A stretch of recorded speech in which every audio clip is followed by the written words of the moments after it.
بسم اللہ الرحمن الرحیم۔ السلام علیکم۔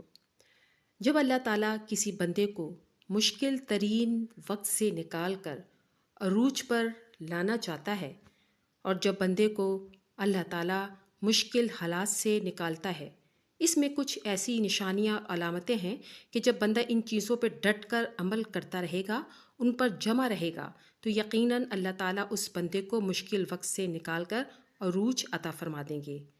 وہ علامتیں، وہ نشانیاں جو بندے کو مشکل وقت میں بھی کرتے رہنا چاہیے، آج کی ویڈیو میں ہم آپ کو بتا رہے ہیں۔ دو ایسی صورتیں ہیں مشکل حالات کے آنے کی۔ پہلی یہ کہ انسان سے بعض مرتبہ کچھ خطائیں اور کچھ غلطیاں ایسی ہو جاتی ہیں جس کی بنیاد پر اس بندے کو ان گناہوں کی سزا ملتی ہے، کہ جس کو انسان یہ سمجھتا ہے کہ یہ میرے لیے مشکل حالات ہیں۔ اور دوسری صورت یہ ہے کہ بندہ تو بڑا نیک ہو، نمازوں کا پابند بھی ہو، ذکر اذکار بھی کرتا ہو، اللہ تعالیٰ کے حکم پر عمل کرنے کی مکمل کوشش کرتا ہو، لیکن اس پر مشکل حالات بنے ہوئے ہوں، تو یہ سزا نہیں ہے بلکہ اللہ تعالیٰ کی طرف سے ایک آزمائش اور امتحان ہے۔ اور جب بندہ اللہ تعالیٰ کی آزمائش میں آتا ہے، اور آزمائش میں آنے کے بعد جب بندہ اللہ کی ذات پر اور اللہ کی قدرت پر اور اللہ کی طرف سے ملنے والے انعامات پر یقین رکھتا ہے، تو یقیناً اللہ تعالیٰ اسے عنقریب ایک بہت بڑی نعمت سے نوازتے ہیں۔ قرآن کریم میں اللہ تعالیٰ نے ارشاد فرمایا ہے، مشکل کے ساتھ آسانی ہے۔ تو یقین رکھنا اسی کو کہتے ہیں کہ ہر بات میں حکمت ہوتی ہے، لیکن ہم اس کو سمجھ نہیں سکتے۔ اللہ تعالیٰ سب کچھ جاننے والا ہے، بڑی حکمت والا ہے۔ اور کبھی تو ایسا ہوتا ہے کہ انسانی زندگی میں ایک مرتبہ اتنے خطرناک حالات بھی آ جاتے ہیں کہ اس چیز کا کبھی اس نے اندازہ نہیں کیا ہوتا، اور کبھی اس نے ایسے حالات کا سوچا بھی نہیں ہوتا، لیکن اس پر ایسے حالات آتے ہیں تاکہ اللہ تعالیٰ اپنے بندوں کے ایمان کو ٹٹولیں، ان کی ایمان کو دیکھیں کہ کیا یہ میری آزمائش پر مکمل طور پر صبر کرتا ہے یا صبر نہیں کرتا، یا مکمل طور پر اس کا میرے اوپر ایمان ہے یا نہیں۔ کیا یہ بندہ جس کو میں نے آزمائش میں مبتلا کیا ہے، جس کو میں نے حالات میں گھیر دیا ہے، تو کیا مجھ سے مانگتا ہے یا نہیں مانگتا؟ مشکل حالات کے دور ہونے کے لیے مجھ سے دعائیں کرتا ہے یا نہیں کرتا؟ تو اللہ تعالیٰ یہ ساری چیزوں میں، مصیبتوں میں، آزمائشوں میں، مشکل حالات میں ڈال کر بندے کو آزماتا ہے۔ ایسے مشکل حالات میں ہمیں کیا کرنا چاہیے؟ پہلے تو اس بات کو سمجھ لیں کہ مومن مشکل وقت میں بکھرتا نہیں بلکہ نکھر جاتا ہے۔ اس موقع پر سب سے پہلی چیز ہے صبر۔ تو صبر کیجیے اور اللہ پر بھروسہ رکھیے۔ آپ کی آنسوں سے بھیگی ہوئی کوئی بھی رات اور تکلیف میں گزرا ہوا کوئی بھی دن کبھی رائے گا نہیں جاتا، کیونکہ زندگی کا ہر آسان اور تکلیف دہ لمحہ اللہ تعالیٰ کے کسی عظیم منصوبے کا حصہ ہوتا ہے، جو کبھی تو جلدی سمجھ میں آ جاتا ہے اور کبھی انتظار کرنا پڑتا ہے۔ ہر صبر کی ایک کہانی ہے اور ہر دعا کی ایک منزل ہوتی ہے۔ کبھی یہ نہ سوچئے کہ تمہارا یہ صبر بغیر پھل کے ہی رہ جائے گا، اور کبھی یہ گمان بھی نہ کرنا کہ تمہاری دعائیں ضائع ہو جائیں گی۔ اور خوب اچھی طرح سمجھ رکھیں کہ دکھ، درد، تکلیف اگر اللہ کی ناراضگی ہوتی تو نبیوں کو کبھی بھی نہ ملتی۔ یہ ایک نعمت ہے جو انسان کو اللہ کا راستہ بتاتی ہے۔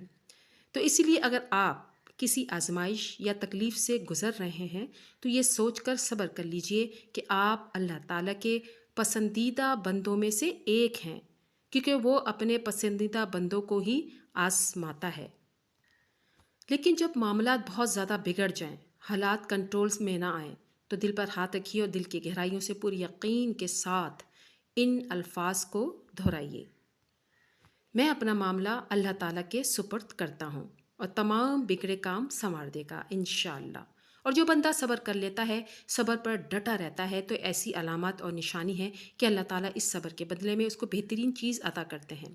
اللہ تعالیٰ اس کو بہترین انعام سے نوازے گا، اللہ تعالیٰ اس کی قدر کرے گا، اللہ تعالیٰ اس کی صبر کی قدر کر کے اس کو بہترین اجر سے نواز دے گا۔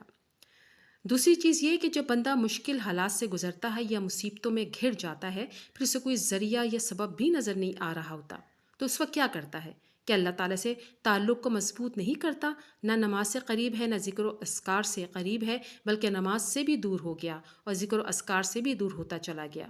پھر اس کے دماغ میں یہ بات آتی ہے کہ جب میں ان حالات سے نپٹ جاؤں گا اور جب یہ مشکل ترین وقت مجھ سے گزر جائے گا اور میں اپنی کوششوں سے، اپنی محنت سے، اپنے دماغ سے یہ ساری چیزیں اور سارے حالات کو بدل دوں گا، تو پھر میں اللہ تعالیٰ کی طرف آ جاؤں گا، پھر میں نمازیں پڑھوں گا، پھر میں ذکر اذکار کروں گا، تسبیحات لے کر بیٹھ جاؤں گا۔ تو یہ ہماری سوچ بالکل غلط ہے۔ مشکل وقت ہے اور مشکل ترین وقت میں اللہ سے مانگنا گویا کہ یہ مشکل حالات کو ختم کرنے کا ایک بہترین ذریعہ ہوتا ہے۔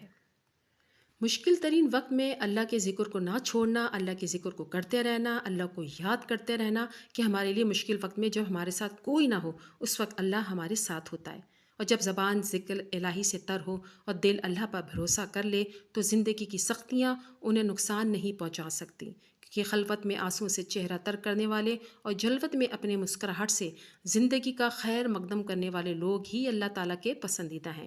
ہر مشکل میں رب ان کے لیے کافی ہے۔ تو دو چیزیں ہو گئیں، تو ایک تو صبر، جس شخص نے صبر کر لیا تو سمجھ لو کہ وہ کامیاب ہو چکا، اور دوسرا مشکل وقت میں اللہ کو یاد کرتے رہنا۔ قرآن کریم میں اللہ تعالیٰ نے بار بار کئی جگہوں پر ذکر کی ترغیب فرمائی، ذکر کی تلقین فرمائی۔ اور اب تیسری چیز کی طرف آتے ہیں۔ تیسری چیز ہے دعاؤں کا اہتمام کرنا۔ جو بندہ مشکل وقت میں ہوتا ہے تو پھر اسے کچھ سمجھ میں نہیں آ رہا ہوتا، اسے کچھ بھی نظر نہیں آ رہا ہوتا کہ میں کیا کروں، اور مشکل وقت میں کثرت سے اللہ تعالیٰ سے اپنے حالات کے بدلنے کے لیے دعائیں کرتے رہنا۔ دعائیں اندیکھی ہوتی ہیں لیکن وہ ناممکن چیزوں کو ممکن بنا دیتی ہیں۔ معجزات کرنا اللہ تعالیٰ کا کام ہے اور ہمارا کام بہت آسان ہے، دعا، یقین اور صبر۔ مصائب اور آزمائشیں تو سب پر آتی ہیں، کوئی ان سے ہیرے کی طرح مانند نکھر جاتا ہے تو کوئی اپنا آپ ہی کھو دیتا ہے۔ وہ آزمائش جس میں آپ ثابت قدمی سے ڈٹے رہیں اور رب کی نافرمانی سے بچے رہیں، وہ زمین سے اٹھا کر آسمان کی جنتوں کا وارث بنا دیتی ہیں۔ درد کا سجدہ ہو اور اللہ نہ ملے، سسکیوں کی پکار ہو اور وہ نہ سنے، آنسوؤں سے بات کرو وہ آنسوؤں کی زبان کو نہ سمجھے، دل تکلیف سے پھٹ رہا ہو وہ تمہارے ٹوٹے دل کی تکلیف کو نہ سمجھے، صبر کی آخری حد ہو اور وہ نہ جانتا ہو، بے جان آنکھیں اس کو اٹھا کر دکھاؤ اور وہ دعاؤں پر کن فیکون نہ کہے، ایسا کبھی نہیں ہو سکتا۔ وہ رب بہت رحیم ہے، تھام لے گا، پکار کر تو دیکھو، جب تم مانگو گے تو یہ مانگو کہ ان چیزوں میں سے تمہارے لیے صبر کا امتحان نہ لے جس سے تم بے حد محبت کرتے ہو۔ اللہ دیکھتا ہے جب تم نم آنکھوں کے لیے آسمان کی طرف دیکھتے ہو، اللہ دیکھتا ہے جب تم دعا کے لیے ہاتھ اٹھا کر خاموش ہو جاتے ہو۔ اللہ واقف ہے تمہاری ہر تکلیف، ہر پریشانی سے۔ اللہ کو اندازہ ہے جب تم صبر کرتے کرتے تھک جاتے ہو۔ اللہ کو ہر اس لمحے کی خبر ہے جب تم بے بس ہو کر خاموش ہو جاتے ہو۔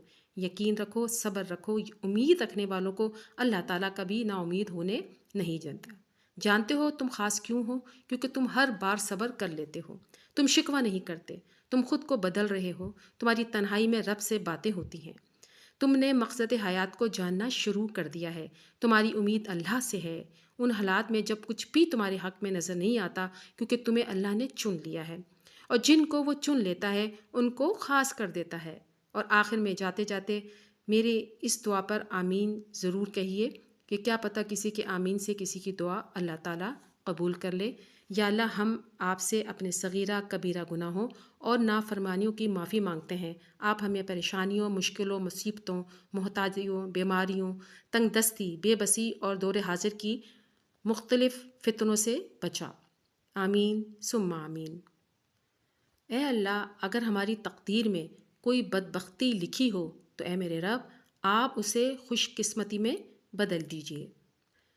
اگر کوئی شر لکھا ہو تو خیر میں بدل دیجیے، اگر کوئی گمراہی لکھی ہو تو اسے ہدایت میں بدل دیجیے۔ آمین ثم آمین۔